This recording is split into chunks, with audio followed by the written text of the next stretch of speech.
the Impact Effect podcast. I'm here with a special guest today, my new friend, Nick Alfano. Let's go, man. I'm fired up. What's going on, brother? We're excited because we're going to drop some knowledge today. And the reason why I'm saying that in the intro is not because we shot the episode and I did the intro in the end, but because of the conversations we've had in the last 2 weeks. So I know that there's going to be some depth. I know that there's going to be some impact. And as we always start off the episode, my first question to you, my friend, is how do you define impact and how do you show up and provide impact in the world today? I don't know if I have like a long or like a packaged up sentence for defining impact, but the word that comes to mind when you say that is depth. Because I think of like actual physical impact. And so I think like over the years, one thing that I've focused on is how deep can you go? You know, like for example, I've built some cool things over time, like business wise, and I've always casted this like wide net and tried to, when I was money focused, like grab as many people as possible. And now like we have a very small niche down group that I service and that we just go deep. And I'd rather go deep with one dude and really get to know him, not only at his core, but leave something with him at his core forever. So yeah, I think depth is what comes to mind for me. I love it. I love it. Depth obviously sounds important to you. When did you make that transition? Because it sounds like you reference business and where your business is at today and it's niched down. But like, when did that change happen where you were like, I'm done casting the wide net? Yeah. I think when I made a shift to focusing on impact, like our whole mission statement for what I do now is impact over income. And I think for the first 25 years or so of my entrepreneurial career, everything was income based. Everything was like, I want to make bank, bro. I want to, you know. I've been there. Yeah, like what is that movie with my man Will Ferrell, like cashing checks and snapping necks, you know? So anyway, yeah, it was just, I think, and I've noticed this with entrepreneurs in general now, being in the game for 25 plus years.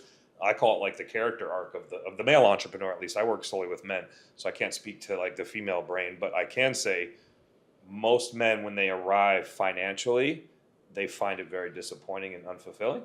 And so the character arc seems to be like, this is why you see philanthropy like in the guys with enough money or at a certain age. Both of those things are happening. Yeah, at this like apex, and it's like, okay, it doesn't. These are just things, like the cars and the house, and the things are just things. How can I make an impact? How can I leave a dent on this world before I leave it? And so, like for me, I was exactly that. I'd made 7 figures a year passively, you know, pretty quickly. My entrepreneurial, not pretty quickly, but for a while in my entrepreneurial career. And then I was like, man, is this like I did it? If there was a box that you're supposed to check, I checked it. I got the wife, the kids, the cars, the muscles, the tattoos, the house, the picket fence. Like I checked every box. And I was like, this can't be all there is. And then I started to like really kind of like look through my life with like a microscope now instead of like this 30,000 foot view. And I was like, you know what? When are you at your best and when are you most fulfilled or happiest? Yeah. It's like when I see someone, when I help someone else win. And that's what it was for me. So for the last, it'll be 5.5 years on my journey, but 3 years with this thing that we built called the program. It's just been helping other dudes win. And when another dude has a massive win and I'm a part of that in any way, shape, or form, it means more to me than adding another comma or a zero to my bank account. Makes a ton of sense to me, man. Yeah. Makes a ton of sense. You talked about that apex or that character arc. In my life personally, like I've experienced, it was kind of like materialistic things that you said, right? And then, you know, it kind of went to experiences. And then now I'm just in this like relationship rich environment, right? Where it's really like, who am I doing, you know, hand-to-hand combat with, not necessarily against or, you know, other objectives. So in your program, do you see something similar where people kind of go through these stages, or do you take them through certain stages or identify those stages in their life? Yeah, we definitely identify them. I'd love to say we only grab them when they're ready to like lean into this stage in their journey. But the reality is we've got guys on all different parts of their journey. So yeah, we do have quite a bit of what we call purpose mapping, which is a tool that we use to get them to really understand why they're here. And then when they figure out why they're here, without it sounding ugly, we do show them how to monetize their purpose. And not from a place of buying more things, but just from a place of like establishing enough cash flow to provide a quality of life for yourself and your loved ones, Yep. but also to wake up and have the capacity to create. Because Sure. I think we're all here to create, and the reason most of us don't step into our creative genius enough or live in that zone of genius is because we're so stressed out with either the financial situation we've created or the family dynamic or just the world we've created for ourselves. And so the reality is we try to get them to a place of freedom, time freedom, financial freedom, just so that you can wake up and say, like, what was I put on this planet to do, and how can I spend as much time possible doing it? And when you get there, and it sounds like ethereal, probably weird to maybe some people that might listen to this, the money always takes care of itself. And some people are like, oh, that's cool, bro. Like, so when I find purpose, I'll be taken care of financially. And the reality is, I'll preface or back up and say it's not about like you'll make millions and you'll make bank, bro, but you're going to make exactly what you're supposed to make to continue to stay in alignment with your assignment, which is your purpose. And maybe that number is $276,416.19. Maybe that's all you're supposed to make. Yeah. Are you okay with that? Are you okay if that's the number that you're supposed to make for the rest of your life, and you're supposed to parlay that into some real estate plays, and you're supposed to, take your family on 2 vacations a year, and you're supposed to, deposit a certain money of that towards, Habitat for Humanity, whatever it is, right? Like, are you okay if that's your number? And I think people are so wrapped up in this number and this idea of what success is financially that they need to step back and redefine success from a place of fulfillment. Like, when did you feel the most successful? When you closed a big deal, bro? Or when you helped someone win and they came to you and like damn near in tears, you know what I mean? And said, hey, thank you for showing me the way.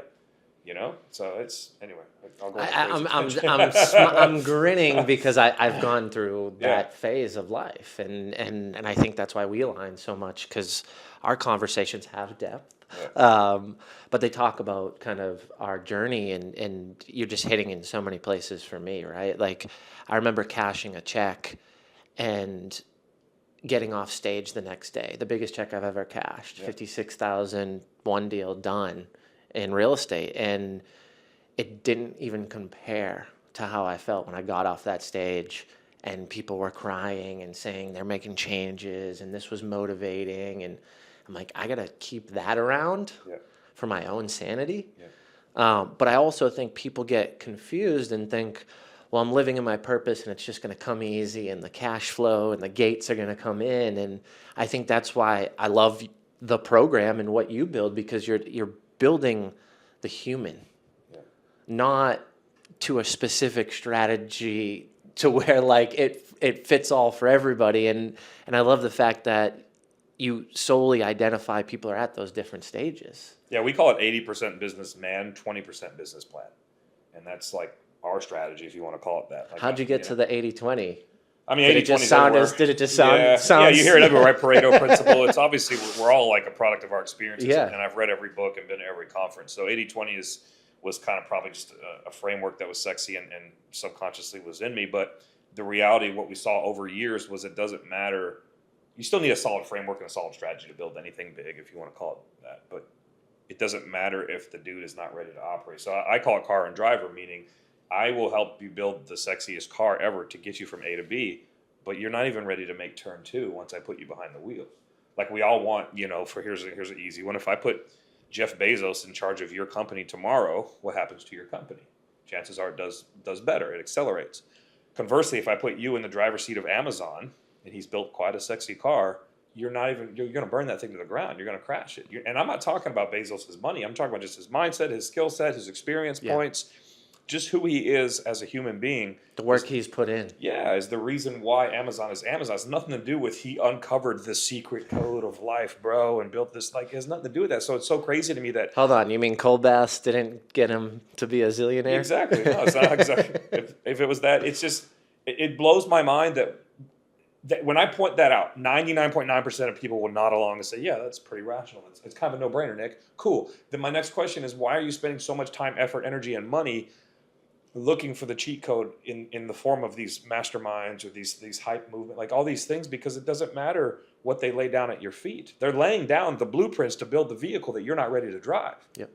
And the reality is, most of the guys from stage, and there's a lot of white noise and a lot of, like, can I cuss on your podcast? Of course. Right, there's a lot of shitheads out there pushing some absolute shit. But the reality is, most of them are pretty benevolent because it actually did work for them. Yeah. So like if my letter for seller, and I love these guys to death, but if someone that is successful stands from stage and sells you their exact how they did it, step by step, to even what they ate for breakfast and what time they took a shit. Like they tell you every single thing they've ever done for the last 15 years to get where they are. You can emulate that step by step and you'll still lose.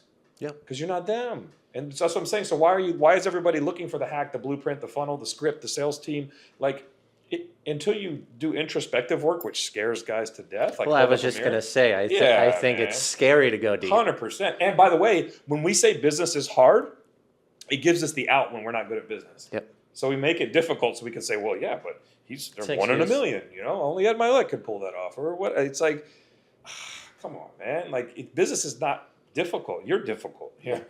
So I don't know where I'm going with that, but No, I keep going, Yeah. please, because I couldn't agree more. Yeah. And I think you're so right, because I can give you everything that I did, but you're in a different circumstance, different market. You have a different demeanor.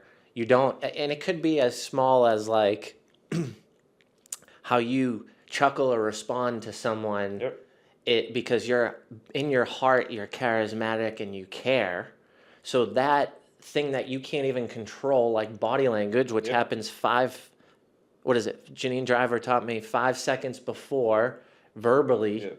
right? So if you're doing something naturally in your body that connects with someone, and that's why they sign the massive deal with you, and you Yeah. blow like that. You can't teach teach that. that. It can't be taught. And it can't be on a script, and it can't be in a program, Yeah. unless you work on the program and rewire yourself first. Yeah, 100%. I couldn't agree more. It's so let me ask you this. You've successful career, got things rocking, going on, casting this wide net like you said earlier. You start the program, you niche down. What caused you to say, I'm going to go all in on this, even though this is super successful and working financially and things may seem great, to make that transition? And I wouldn't call it a pivot, I'd call it an expansion. Sure. But what pushed you to do that? Like, bring me back to that moment, because that's a big decision, man. Like, and I think people need to hear the depth Yeah. around, like, what was in your brain and your mind in those moments of saying, hey, I'm going to go do this and niche down and really help this men, and this is going to be my thing, and this is what fulfills me. Like, bring me there, bro. Yeah, so I mean, it was a series of like small events that kind of culminated, but there's some pivotal ones. Like one of the things I like to say, and I'm sure I got it from my mentor, someone was small hinges open big doors. And so there's these hinge moments, these small little hinges that if I look back, I can narrow it down to. I'm a weirdo with dates, so 12/12/2018 was a huge one for me. What was happening in your life around that date before you tell us what decision you made? Yeah, so I've been with my wife for 20 some years now, and I cheated on her for 17. Wow. Yeah, and I lost my virginity to this woman. We've known each other since 6th grade. Started dating in high school. Had babies very young. I'm sitting here. I'm 43 years old. I've got a 21, a 20, and a 17-year-old. So we were babies having babies, and I was still trying to figure out life. So one of several stories was like, how do I know she's the one? I lost my virginity to this girl at a young age, and so let me go out there and sow my wild oats, if that's still a saying. The kids probably don't know what I'm saying. All that to say, like I was a shithead, man. I was really good at making money, and so for that reason, I felt like I was King Kong, and so I did what I want when I want. And the reality was I wasn't doing the work inside of my four walls, inside of my house, to get the respect that I felt I deserved. But when I left my house, I was the man. I had 600 some odd kids employed. I was making 7 figures passive. I had the muscles and the tattoos and the cars, and like if there's a checklist of it on Instagram that you're supposed to check, like I mastered that list. But I couldn't figure out why I wasn't winning at home, and so my reality was I never once decided to hold up a mirror and say, like, how am I showing up for my family? I got frustrated, blamed everybody except myself, and said, well, whatever I'm not getting at home, I'll get it elsewhere. And so, I was split up with the wife. I was living about a half hour away. Again, another thing I was proud of was I was still paying all the bills, even though we were split up, and I was still showing up to soccer games and spelling bees and you name it. I was a very present father, which kind of perpetuated my bullshit story because I wasn't a good husband. And the reality is not a good father because my kids are seeing how I'm acting. All that to say, I just had sex with a random girl off of Instagram. I sent her on her way, and I sat in front of the mirror, and I cried for about 3 hours. And I was absolutely disgusted with the version of me that was looking back. And again, at this time, I'm 7 figures passive, checking all the boxes. And I'm like, I don't really, if you took all that away, like, who am I at my core? Because I don't like this dude that's looking back at me. Wow. And I call it my man in the mirror moment. So that's like moment number 1, which led to at least the willingness or openness to talk about what does it look like to do this work, like self-work. Because, if you would have told me 5 years ago I'd meditate and journal every day, I'd probably punch you in the teeth. You know what I mean? Like, that's not the school I come from. And so, like, I had people tell me, and people had started figuring out it was really rocky with the wife and I had some friends like, oh, recommend a book, or you should talk to this guy, or go do counseling. And I was like, yeah, okay, guy. So this soccer dad invited me to an event in San Diego, California. It was called Warrior Con 3 with a gentleman named Garrett J. White.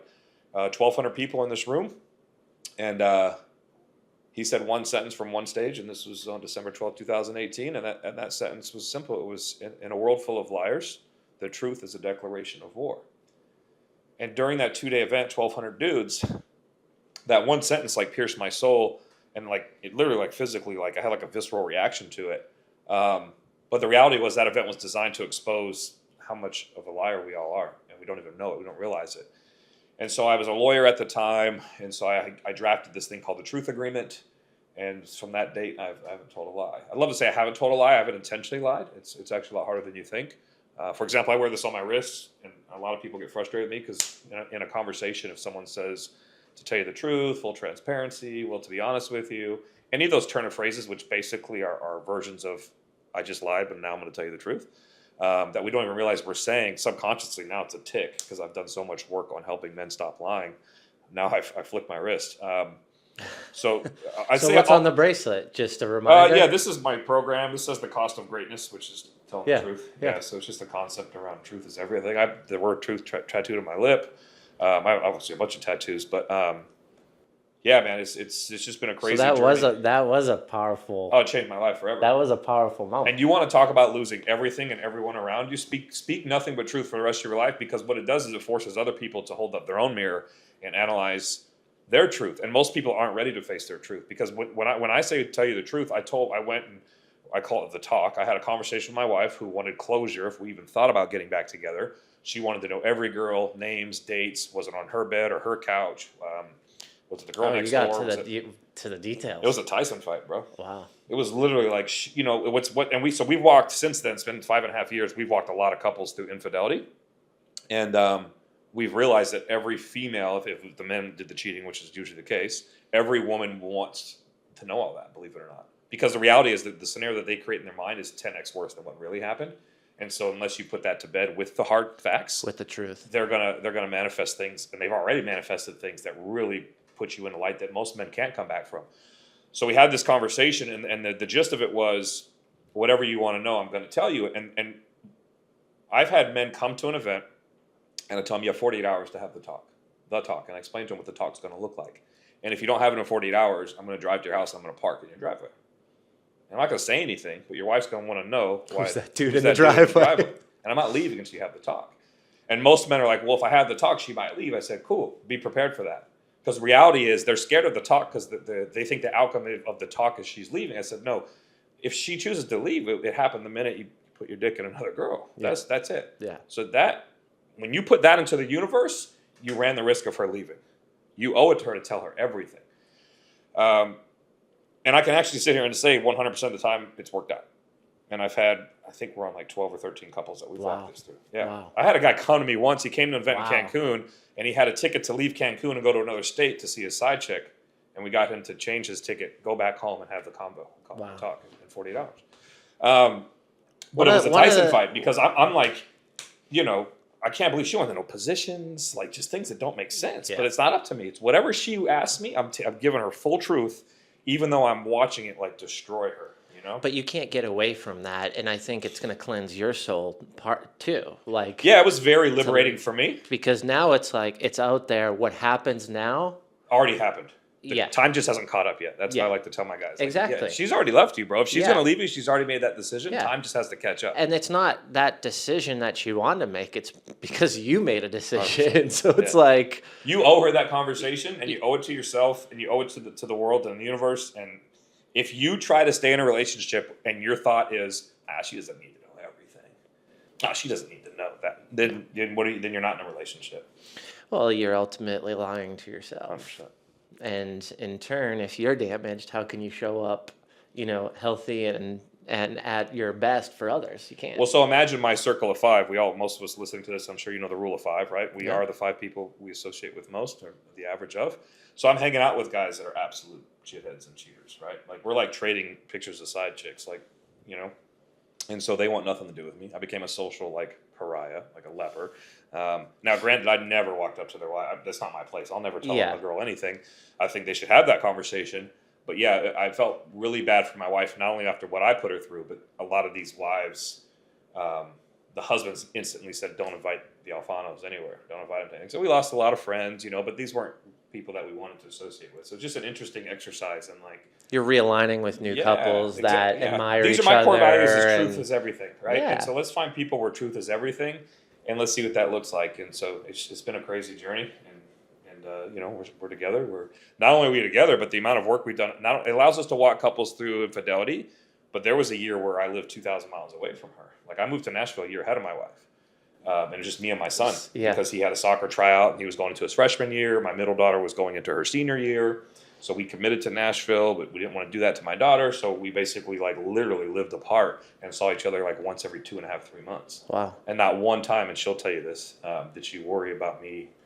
I went to the gym every day. I dropped my son off at school before he started driving. It was just me in an apartment in Franklin, Tennessee before we bought the house, all by myself, for months. And zero concerns after cheating for years and years and years. So I guess that's my ode to it's possible. It's possible to come back from this, because a lot of guys are like, oh, there's no coming back. And there might not be. But that's you put that into motion the minute you decide to do what you did. Have you walked anybody through an experience where that talk caused that relationship to terminate? Not yet. Not one. Really? That's what I'm saying. Yeah. Right now I can sit here and say 12 for 12 or 13 for 13. Wow. Don't get me wrong. We've had people split up for months.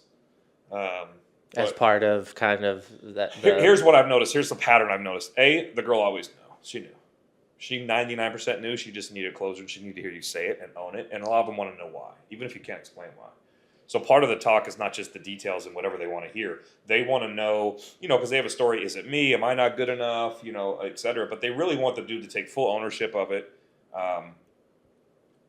Go in with the thought and the ownership also of this could end us, but I feel you need to hear this no matter what, right? So what we've seen is, have we seen people split up for several months? Yeah, but every single one of them are back together. That's amazing. I mean, that's the rebound is actually healthier. That's amazing. And sometimes it leads to the women's got to share some things too, because she's like, wow, well, if this guy's coming with all this, and it's not always an infidelity, but it's just something. But the strength of that relationship as a result of the talk, again, we call it, it's second to none, and then you can get through anything. So, wow, yeah, that's intense. Crazy, right? And it's crazy because it's not what we do. We don't just walk guys through infidelity. It just seems to be when we get guys out to our events. They're called EVs, which is Latin for exposing your truth. Within minutes, I can get any dude to snot cry. And so we get them to we hear porn a lot. Porn addiction is a big one. So I was just going to ask you. You've got some people who say, "Hey, I'm cheating on my wife," and all that. And I would assume that's not everybody, but there are people that are not showing up the way they should. And some are sedating with alcohol, some are porn, some are just workaholics. Some come to me and they think they don't have a problem because they're doing well financially. And the reality is their method of sedation, which is ignoring the world that they've created, right, through some mechanism, their method of sedation is just staying at the office for 13, 14 hours. Because they don't want to face their four walls because they haven't done the work inside of there and they're scared shitless to do it. And so they become workaholics. It's interesting that you bring that up because there was a company that I worked for when I was in corporate, and I was opening new markets. So I was down in Florida, companies in Boston, right, and I opened up Connecticut and was kind of running that East Coast channel, and we all knew, meaning we, the executive level. I was actually a director, so I was right below the executive team. Sure. I was a young cat, right? Yeah. Like trying to Running learn and it all, gunning. running Yeah. and gunning. Um, and I'll never forget this. And I'm so glad you brought it up. But there was like a joke with the executive vice presidents, the partners, and the COO and the CEO that the president, owner, founder of the company didn't want to go home. So I would open up a new account, and he had a home in Florida, and he's down there with family, and he's at my new account. And it's like 8 o'clock at night, Yeah. and it would always stuck with me. Like, why wouldn't you want to be home? Like, Yeah. you're the president, owner. You've built this thing. It's worth millions Yeah. and millions. Most of us build things to create time for you. Yeah. And it just never made sense to me. But it was so bad that the whole executive team It was like a running joke. Huh? talked about Sure. it behind his back. And it's actually sad now that I think about it, because that executive team would have none of the things they have without that man, Yeah. because he did give those folks the opportunity. And it was just, it's sad. It's sad that Yeah, that they're was watching him like choose his method a of joke. sedation, and they're not even. And it's and me it's- being like 21, Yeah, you know, you're genuinely concerned about it, and they're like, and I'm like, oh, this is odd, and I Yeah. didn't understand it totally, right? Sure, Because sure. I mean, I was 21 in Florida, dude. Like, Yeah. you know, it's snowing in Boston, and I'm down here, Yeah. like, you know, living my best life Yeah. and making good money. Yeah. But it was just odd to me, and it's so. Tell me a little bit more about some of those other situations and some of those other folks, because I think you do so much to that niched men, typically entrepreneurs, business owner, but different siloed folks. So you said porn, alcohol. Yeah, so we you see have got a people pretty addicted heavy. to like coke, weed. Yeah. Like, is it really just a full spectrum? It's a full spectrum of sedation, and then what we try to do is help men understand what we call their self-sabotage loop, because every man has one, which is why he's not winning, and he can't figure out why he's not winning, and it's because it's a subconscious sabotage loop, and you don't know what's going on in your subconscious, even though it runs 95% of your life. So Are you pulling out like the overachiever, or Oh, like you're 100%. pulling out the restless? I'm restless. Yeah. I gotta. yeah. I know that that's a subconscious Yeah, sabotage. well, we get to the root of it though, because the reality is, like, we can trim the branches all day and send you on your way, and you'll probably see some micro wins. But if we don't nip it in the bud and get all the way down to the root, and that's how when I say we get guys to cry, I'm talking about like uncontrollable snot crying. And again, this is why I can't fill events. You're seeing it firsthand. When I say I get grown men to drop to their knees and snot cry, I get 4 people to sign up for an event after 8 years of marketing it. All that to say, like, yeah, like it's really like, I'm a neuroscience guy at heart, and so it's a whole lot of just really deep subconscious. I didn't know when we first did this, because we work with male entrepreneurs married with kids. That's my avatar. Gotcha. Okay. Right? So married with kids. I was missing that. Exactly. Sorry about So, that. And male entrepreneurs mandatory. We do have a couple young bucks that come in, and we kind of teach them what not to do. It's cool to see. I love that a 22-year-old will come to one of my events. Yeah. And we've got guys from 22 to 67, I think is our oldest guy. And they get to see this gambit of experience, and also like try. So what I'm getting to is, I didn't realize when I started this journey to help male business owners like scale their company by getting out of their own way, that we would primarily process trauma for a living. And that's really what we do. Like, we literally walk guys through traumatic events that have got them stuck, and show them through things like EMDR. And I mean, there's a million different ways that are out there, cognitive behavioral therapy. We just take a little bit of a different approach. It's very military, like meets like, yeah, it's really programming. It's literally, I teach guys, I help you figure out where you're stuck in your program, and then deprogram it, and then I give you the tools to write your own. And so where we got a lot of our tactics, if you will, is from the military, because the military are the best programmers on the planet Earth. Where we stop, because that's where they cross the line, but you sign up for what you sign up for, is they're programming killing machines. They're programming, obedient servants for life in the form of their soldiers. What we want to do is just use all of their tactics to wake men up, because unfortunately men don't listen, and we've got to get a little aggressive with them to get them out of their own way, and then give them the tools and walk alongside of them and show them how to write a program that actually builds the life that they say that they want. Yeah, because right now, even if whoever's listening to this, if you just take a look, go through the 4 F's: faith, family, fitness, and finance. Your world is a printout of your program. Like, if you could just hit Control P right now, everything you're seeing, from the bank account to the way your wife greets you or the lack of sex you're having, or maybe the other way around, to your relationship with your kids, to your body, everything in your world you've called into your world. And so it's a printout of your program, because your program is your subconscious, again, runs 95% of your life. And the problem is your program wasn't written by you. And that's why people don't understand why they're not winning, because you can jump up and down all day and affirmations and put a post-it on your mirror and brush your teeth and scream, I'm a winner. You could do all these things, but that's conscious work, which is a 5% against 95% losing battle. You're going for this rather than this. And the scary thing is once you start to learn how much of this game you don't know, it actually frustrates you more, because again, you go to an event, you pay the money, you get the thing, you write the cool thing in your notebook, you get what I call a bookmark boner. You bookmark your thing with this cool quote that you never look at again, and then I call it cute. Yeah, that's cute. Yeah. So like I work with kids, so I can say things like boners. You know what I mean? So like, no, but that's cute, yeah. right? And like, Phil Jones taught me that one. He's like, "That's cute." Yeah. And I'm like, "You're right. There's no depth. There's no depth to that." Yeah. And so like, but what happens is it actually perpetuates like this worse self-sabotage loop called the Pygmalion effect, or the self-fulfilling prophecy, where when you go, let's say you're in a room with 1,200 people, and the data that you're receiving for the speakers are phenomenal, everything's phenomenal, and the data that you're receiving, you have these aha moments of like, okay, I just got to go home and execute, and it's a wrap. And then you don't go home and execute, or you execute and then you self-sabotage, again, subconsciously. All that to say, 3 months go by, 6 months go by, a year go by, and you're in the same exact position that you were prior to going to that event. Well, then what starts to play in your head is this talk track of unworthiness, imposter syndrome, like all these things. So it actually... Why didn't I make it? Why didn't it come Some so people go full down for this road me? of personal development and they actually get worse because they don't realize that they're not doing the work that actually works. And so now they feel like, how am I the guy who bought the book, went to the seminar, wrote the thing down, met the guy, has the network, I'm doing all the things, and I'm not winning. There must be something broken here.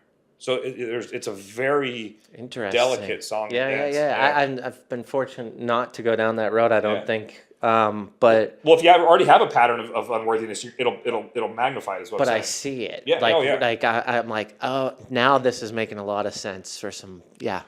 I got guys, and you stacking- could probably think of them right now. Yeah. They just like to be next to the guy who's winning. Yeah. But they don't ever want to win themselves. There's a lot of like co-signers and number twos, and I could rattle off a list that we probably know together of guys that just want to be right next to the guy who's crushing it, and they want to be on the gram with him, and they want to be at his events, but they don't ever want to step into that themselves, and they don't realize that, and then they're frustrated because they're not winning, but they have no intention of winning because they've already identified as just that really cool co-signer. Winning was taking the photo with you. Yeah, I'm here. Yeah. Yeah, hashtag Kings. So it's interesting. Talking about events, it's interesting because our stories of massive change both sound like they started with an event. Oh, so you said, what was the gentleman's name? Garrett J. White, yeah. Yep, and then Brad Lee at an event I was at kind of sparked a lot of change for me in my life. And you throw events and I throw events. So and that's why everyone should be telling their story. It's funny that, we're going back to almost the root that that's kind of sparked the most change for us. Yeah. And I think that's why I'm so passionate about it, because I know it's changed me. I've watched it change others. I've gotten great feedback. You've gotten great feedback. I've seen videos of your events and some of the stuff that's going on, and it's really cool to just see how much you care, bro. It's cool to be in a conversation, and we've talked about this before, but just to see the repetition of you do actually care and you do want people to take action. And I don't have a lot of conversations with people who throw events like that. Yeah. So I just want to shout you out and just give you some love, because when you're throwing events and you're getting hundreds of people or small groups with high tickets and you're doing these things, you run into people who are doing them too.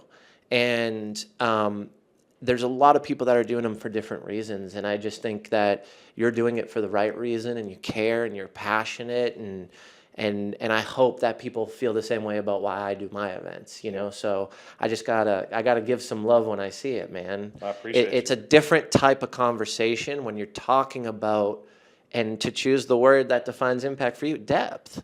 Yeah. Like when you're talking about the depth and bringing people through and putting them in these situations that you know, if you don't go a little bit deeper, or, you know, add a feature to an event, or bring someone in to speak, you know, specifically for that one thing that you know will help or change someone, if you're not doing those things, I just, most people aren't, and I believe you are. So I just want to send some love, I man. appreciate it. Why would you, like, if we were to pick that apart, why do you think people are not, you know?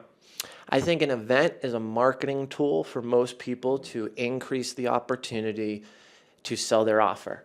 And guess what? It is. I'm the Sure. first person saying it is. Okay, so I'm not here to say I don't make money off an event, or meet someone and sell them a consulting deal for their business, or help them with a house, right? I'm not saying that at all. But what I'm saying is, at the general core, Yeah. I am doing this to see others win. Yeah. Knowing that if I show up for most people and really want them to succeed, and can leverage my resources or introductions, or don't do that, I went down that path, or do that freaking was amazing and helped me, and genuinely can be compassionate and honest and truthful through that process, then I think you're doing it for the right reasons. Yeah. And I think most people are doing it as a marketing tool only. Primarily, yeah. Yeah, if not only, like you said. Yeah. And when you do it that way, and I mean, I can tell a story of last year's conference. I almost cut out one of the things that I think made one of the biggest differences, which allowed me to sell more tickets. I almost cut it out because it was more work, more time. It was me doing it. It was me calling and talking to every person who purchased a ticket. Sure. Asking them, if I gave you $1 million for your business, what would you do with it today? Yeah. Like, what do you need, right? That was Yeah. my way of saying, let's bring down the ego. Yeah. And let me gift you $1 million. What would you use it with? Sure. That's telling me what's failing in your business for Sure. people that I don't know, but I'm reaching out to, right? Not a lot of people really will tell me in a phone call, if they don't know me, Yeah. what they truly need, right? We Yeah. just don't have the relation, the human connection. What I talk about is hard to build when you don't know that person. So by doing those things, what I realized was I actually care, and I can't cut that out. Yeah. I had someone advising me not to do that. I So tell that you right was me now, going against people I paid. I've had several mentors, and then just even my staff once in a while, because this thing has been a very slow build. My pitch is literally like, hey guys, if you felt something and you want to hang out for a year, that's what it looks like. If you want to have a conversation, hit up someone on my team.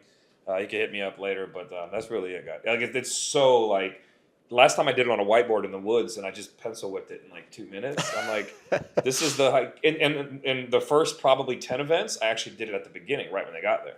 I was like, hey, dude, that's what it looks like to work with me for a year. Go ahead and park that, like, so you're not waiting for the other shoe to drop. I love that. Maybe we come back to it. Maybe we don't. Like, here's what this is going to look like. I'm going to change your world the next 2.5 days. I'm going to add so much value. Some of you are going to want to hang out with me for a year. Some of you, this is not for you. My only ask is that you find a group of men, because men need community. It's actually one of our 5 basic human needs is association, which is a version of community.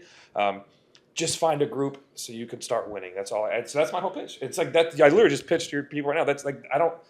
And my staff is like, oh man, you have an obligation to, like, you know, put the pressure on them and make them make a decision because they're fence riders by nature. That's why they're here. And I've heard a lot of very interesting theories on how I should ratchet up the sales pitch part of it. And I'm like, you'll step through if you feel something. Because if I approach you for your logical male brain, yeah, I've done sales for years. I can play the NLP game. There's a million ways, especially all the value I give you and the emotional states that I create. There's certain times in that event where I could get all of you to sign on the dotted line. Yeah. I don't believe in it. Like and so, yeah, we've probably converted lower than maybe we could have. I don't know how to explain it other than, like, I would rather run more events with a lower conversion, knowing that I'm just out there changing lives primarily. And if people want to hang out with me for a year afterwards, great. And if not, that's cool too. Just leave a powerful testimony if I added some value to your world, or tell another person. You know So what I mean? I would sum that up.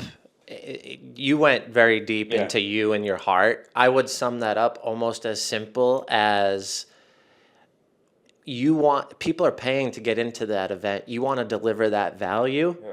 Anything after, if you liked it, come work with me and let's do this thing. Sure. Like, I think that's the biggest piece that a lot of people miss. Yeah. Is they go, okay, I hired this speaker who's famous and this speaker who's famous, and I'm going to fill in all the other speakers. Yeah. And That's good. That's good. Those Yeah. are known people. That's Yeah. good. And there's no direction. There's no intentionality. There's no journey. There's no That's my favorite word, by the way. Yeah. emotional state. Like, there's no actually work that goes into that.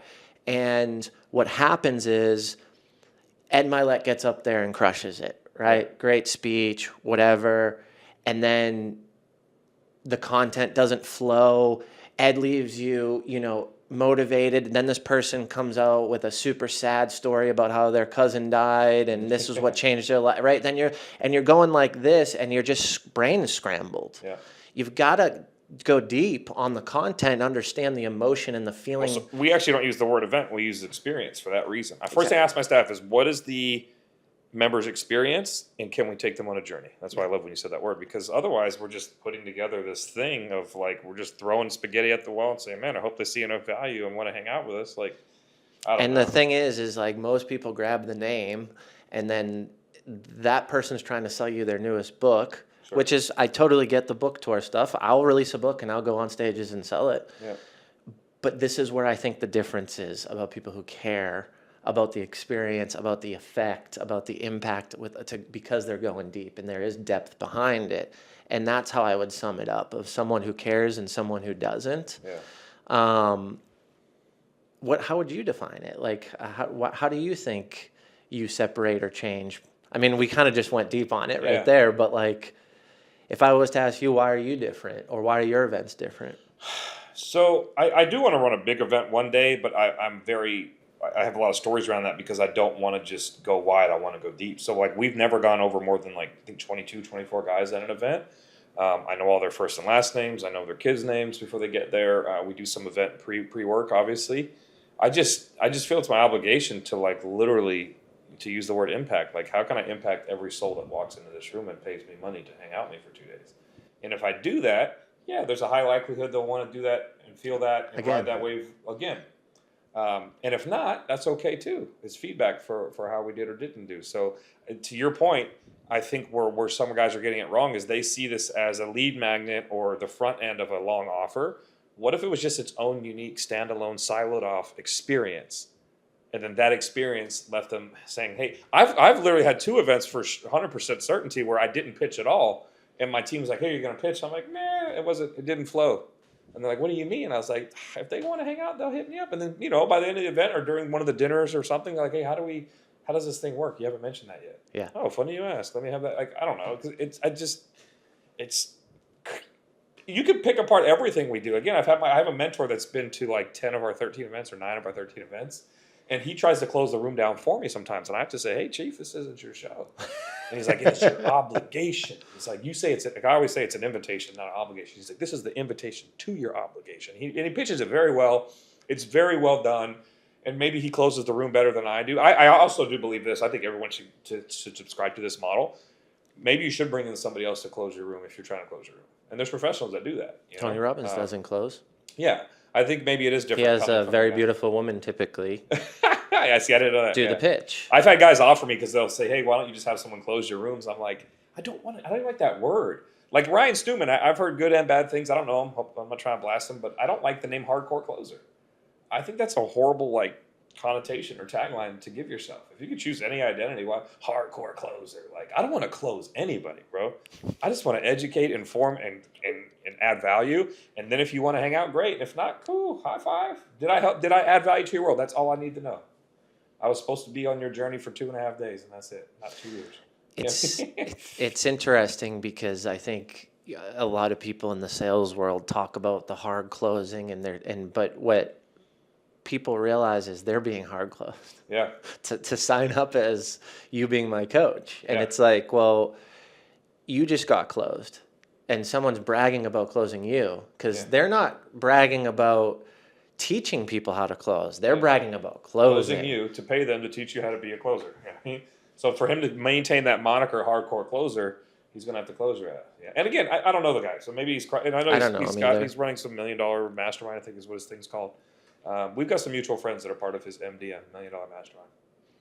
And he's big time, I guess. He's got huge speakers and all these things. But we have yet to have, obviously Brad Lee, because he's just a friend of ours, and I love that dude. He's just a good human being. But we haven't had any like really huge names. I don't know. I don't know. Well, Been around. it's more about the content. It's more Yeah. about the congruency, the synergy, the flow, the emotion, the feelings, the vibes, however you want to put it. Yeah. Again, that journey. Like if someone doesn't fit that mold, Yeah. they don't fit the mold. Well, number one, I'm not paying You you know? to be depending on the event. If I run a big boy event, maybe one day I would pay some guys. Maybe I don't think it would happen though. They would just be in my network. Well, that's the beauty about doing what you do is you get to meet powerful people and Yeah, I've shared a stage with Milet and some other big names, and what's the other guy? Anyway, I'll just name drop just to be a douchebag now. But yeah, I've had some cool experiences, and the reality is like, if you believe in what we're doing and you want to come add some value to some souls, come by. If not, that's cool, brother. But I can't afford to give you a $50K speaking fee, and I have a very hard no pitch from stage policy. Yeah. Don't ever. And my other caveat, which usually tends to dissuade speakers, is I get frustrated when somebody, but I also get it in the value of their time. If you just buzz in, do your thing, and buzz out, not for me. Because the amount of things that we put these grown men through and the experience, and like you said, where they're at, like I have them, it's like a crescendo, and you're going to come you've in got to and understand it. if you don't understand what they just went through and then what they're about to go through, because you don't want to bookmark or bookend your speaking time with basically a couple hours on each side and just witness this, experience this, then also not for you, and that's okay. Yeah. I'm sure it's going to really limit my pool. I can't pay you. Don't pitch from my stage. Come 2 hours before, stay 2 hours after. I love you. You know what I mean? So, Well, you know what it's going to do? It's going to put the people who care who genuinely give a shit. But Brad did it. You know what I mean? and who are coming because of what is going to come from that event. It's Yeah. going to come from those people reprogramming in their lives. Yeah. And I think that ciphers through. And that's a good thing. And just to be completely candid and vulnerable here, like my experience this year's conference is drastically different because of the speakers. Yeah. Like I'm way happier and there's more congruency, there's true relationships, there's conversations, there's check-ins, there's people that care. Yeah, as a result, anybody who comes to this is going to win like 10x. For the audience, like Yeah. we did a speaker roundup call the other day and it was just like everybody was like, yeah, I hope they understand that we're going to be coaching in real time throughout the day. Yeah. So like your ticket, what it costs for one-on-one with me Exactly. is what's 2% the ticket price? I charge $10K for what I call discovery days. And- So and- imagine like 20 of us in a room and you're like on a lunch break and you just want to pick my brain. And I probably sound like a douchebag, but you want to pick my brain for an hour. Like I charge for that because I put a lot of work into this. You know what I mean? And Yeah, you so- should. Yeah, You no. des- you So I deserve see to. what you're saying. So for you to be able to create a panel of awesome people that can absolutely change your life in 20 minutes, for them to have access to them is like a whole nother level.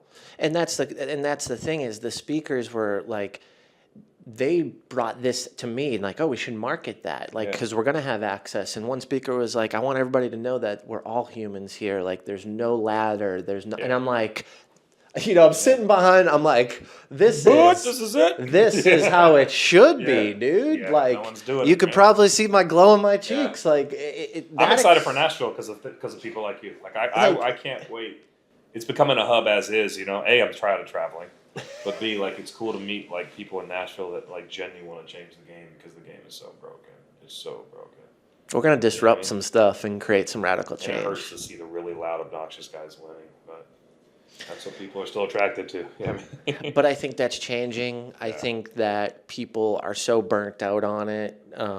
This whole like run a million miles into the wall, blah blah blah, and it's just I don't think people wanted to do it in the first place, and they got sold into the 3-step offer. You get this and this time and that, and I just think people went through that already, and whether they paid a high ticket or a low ticket, or they experienced one thing for free and paid into not something else or didn't pay. Like if you go through and look at all the comments on a lot of these social media sites and events and about the speakers, it's pretty consistent around the clock that most of the people are saying that this is just a scam.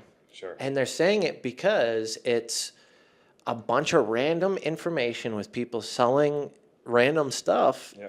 thrown in a conference or an event. It's just a jumble of 8 hours, and that doesn't serve anybody. I think it hurts. Yeah, it really does, because you go with an expectation, and the biggest disappointment is when expectation doesn't meet. You know what I mean? So the experience doesn't line up with your expectations, and it's like, it rarely does nowadays. So yeah, it's an interesting. But there's game. people like you who are getting through it and going Yeah. deep and changing lives, man. Yeah. I mean, I saw those videos. This some is crazy this isn't stuff. BS. Yeah. This is the real deal. Like, Yeah, one thing I'm proud of, we've had over 300 some people come through our events, 13 events now, and again, small rooms, 20, 25s. But, and you could literally, like, one of our caveats, if you're going to leave a testimonial, especially if it lands on the landing page or whatever they are, funnels or sites, you have to leave either your social media information or your cell phone.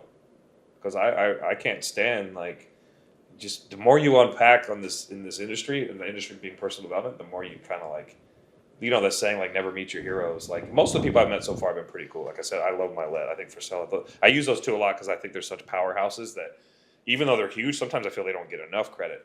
of course. But I've met a handful of shitheads too. I guess where I'm going with this is, like, when you realize just simple things like testimonials are bought and paid for and actors and stuff, it's like, man, what if you just genuinely help people? And then your only ask was like, hey, say something for 90 seconds in front of this camera if you feel like it, and whatever.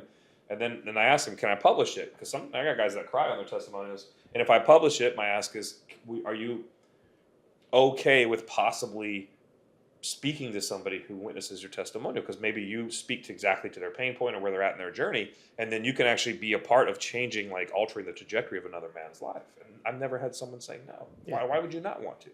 Take 5 minutes out of your day. So I've got, I think we're pushing 250 testimonials now, landing somewhere on different sites or pages or social media. Call all those guys, dude. Like, please have a conversation with you, because they'll probably go deeper than the 90 seconds, but also they're just real people who experience real things, who are going through real shit that you're going through. And that's Well, I was going to say, the difference right there is just look, and again, not to keep using depth, but look at the depth you just went into on the experience of how you would request a testimonial. Most people don't do that. Most people hit a button and go high level that after you buy a service sends you an email link to a Google. I mean, that's 90% of the cool people shit, that I know. And if you make the cut, then you'll get on my site. And they give you examples. Yeah. Right? There's a period of time where I owned a business where I did that. 100%. Yeah. That was 7 years ago.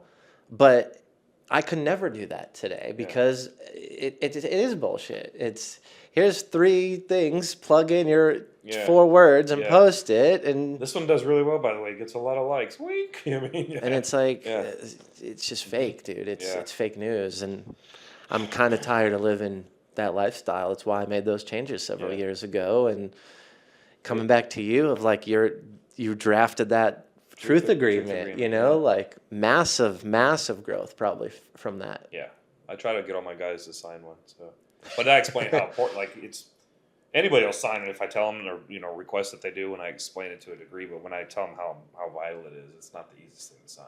And not because you don't want to speak in truth forever, but when I tell them like the journey is frightening, but it's the most powerful thing. Like when they say the truth will set you free, like I've got, again, go dig me up if you want, if I've already said it, like the Eminem 8 Mile, like mic drop, like anything that can be found on me. I never got accused by one lady of like gaslighting myself or something. I'm like, I'm not saying this to be cool. I'm just saying, like, if there's some shitty things I've done in my life, I'm just a dude trying to figure it out. And so go find them. It's okay. And I'm not like trying to like preach martyrdom, but I am trying to say, the minute you're willing to just like the most powerful dude in the room is a woman, nothing to hide. And what would it look like to have nothing to hide? Like, I just walk around and laugh now and smile all the time. I don't give a shit. If this thing goes belly up and I go bankrupt and someone's like, oh, well, Nick had this thing and this house and all these things and now he's not doing so well. Yeah, but he's laughing and he's figuring it out because he's chasing purpose is way different than chasing profit. Like, way different. It's been a slower roll for me. And I tell my wife all the time, because the hardest thing about the journey is I'm so married to it, you kind of force others to come along with you. And I told her, like, if this means, and she's not materialist, like she shops at Target, and so do I. We don't give a shit about that anymore. But what I'm saying is, like, I had to get her to marry to the concept of, like, we could be in a tuna can, like, barely getting by, and this will be what I do for the rest of my life. Just so we're clear, And so.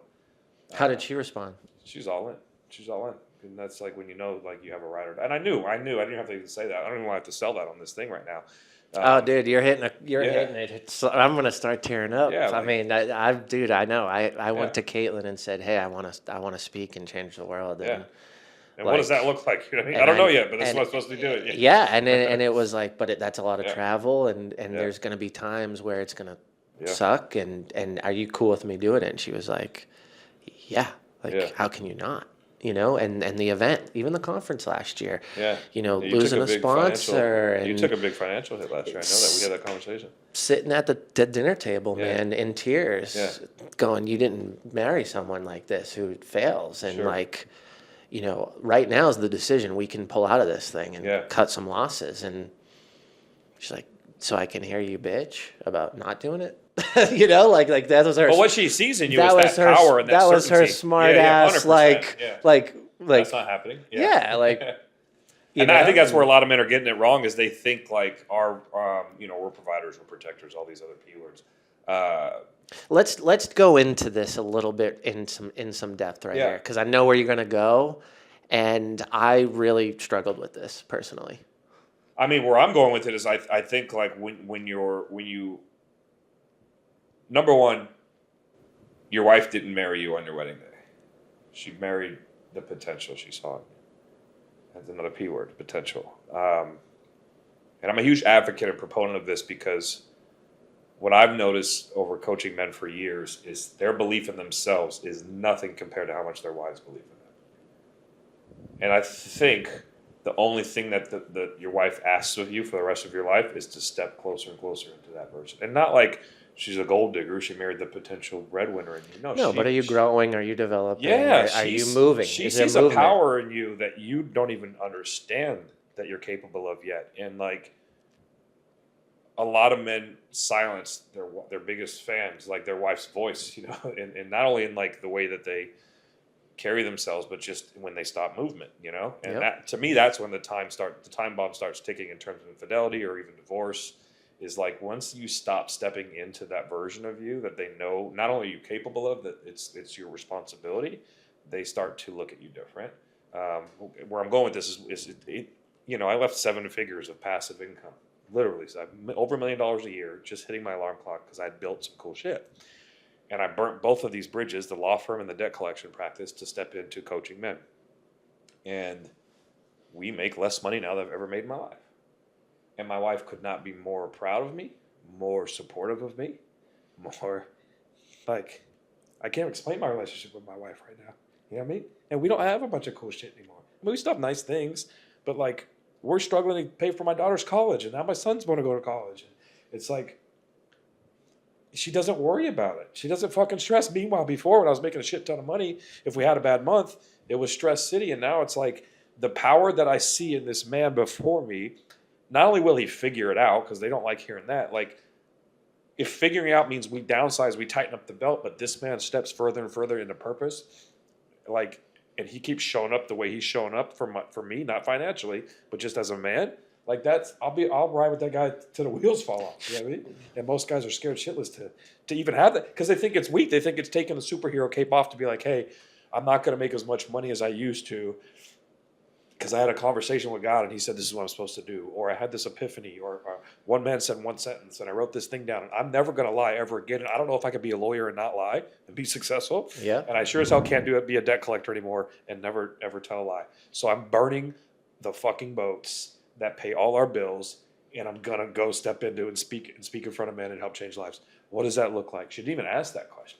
I'm at, you know what I mean? I'm like, I have no idea what it looks like. Yeah. But here we go. You know. Anyway, it's just been the most powerful experience, but also, it's almost like I don't want to say we laugh at bills now, but it's just like, oh, we're still responsible. We got 3 babies, but it's just a different game, man. It's like, and she's always been there. That's the scary thing. I never even saw her there. I never saw her right next to me.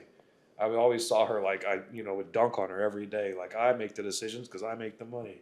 And little do you know, those little pivots or those little things that she said or did or supported you or like didn't push back on any of that, right? Yeah. That little thing showed you and it elevated it to a massive level. No, I'm with you, bro, and I feel the emotion, and I you know, I'm in that, bro. I'm in that. And where I was kind of going to go with it was when I didn't have those things last year, when I made my transition, I started to hurt myself of self-worthiness because I didn't, because I said I would provide. Yeah. And this is the exact point that you're making is I was too scared to just go to her and tell her I was feeling that way. When I went to her and felt that, it was like this Yeah. jacket came off, Yep. and she was like, "We'll be fine. Yeah. If we need to sell one of the houses, you know what I mean?" And it was like, Yeah. like, Yeah, the superhero cape because is a in lot my heavier world, than people understand. you know, I bought these houses, and these are assets, and this was the plan with this one, and this one's going to go to Ellie, and this is that, and I was like making myself sick and like not sleeping over it, and then I finally was just like, I just like, hey, this and this and this, and we're coming off the conference, you know, the medical bills, like Caitlin, you know, we had a very misfortunate situation, lost a baby, and she had emergency surgery, right? And like this real estate deal fell through, and I lost $250,000, and it was like, until I just said, hey, I'm still going to go down this route and do this, and we may have to do these things. And she was just like, okay. Yeah.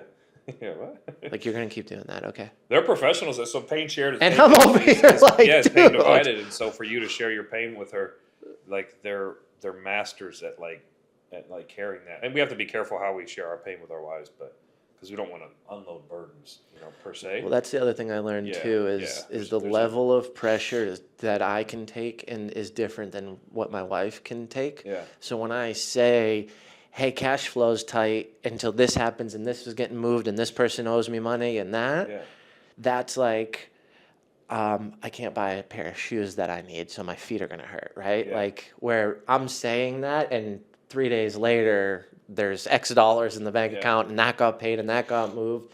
So that pressure puts her into this different phase where that pressure like will roll off the next day. I'm just making the comment, hey, let's slow down for a couple of days. It's interesting, and what it always comes down to is so simple: communication. Oh yeah.